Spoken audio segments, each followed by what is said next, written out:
و اما حساس بشو یه هفته، این که 2-3 هفته پیش در حساس نشو از نقش تولید کننده ها و توزیع کننده ها در ذائقه سازی پوشاک کشور براتون گفتیم.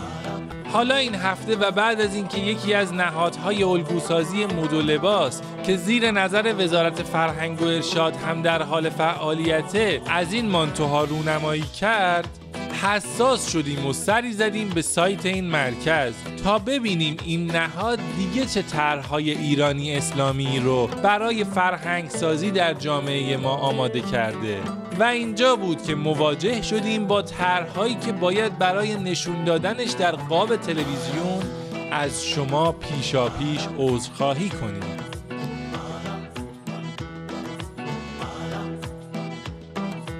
و به همین بهونه دوربین اختصاصی حساس نشو میون شما مردم اومد تا ببینه نظر شما در مورد این طرح‌ها چیه.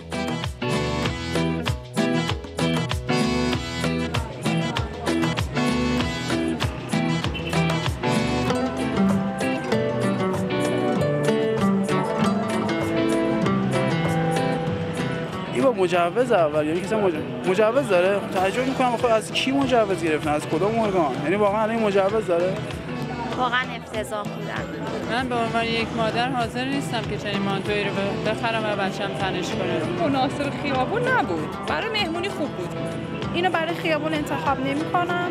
اینا رو واقعا وزارت ارشاد تایید کرده؟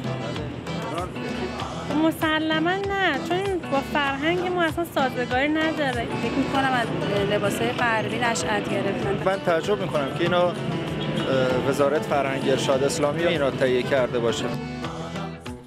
وای این که حاج احمد خیماست، الهی گور به گور شی. میگفت داره میره وزارت ارشاد کار داره. ما فکر میکردیم پیشنمازی میکنه براشون، نگو جسته جیگر زده میره اونجا دنبال قر و قنبیلش. ببین چه به روز این لباس جدید من آورده. من نهی از منکر حالیم نیست، یه حاج احمد خی بسازم 10 تا حاج احمد از بغلش درآد. خدا ذلیلت کنه علی گدا که حاج احمد منو از راه به در کردی. اگه اهل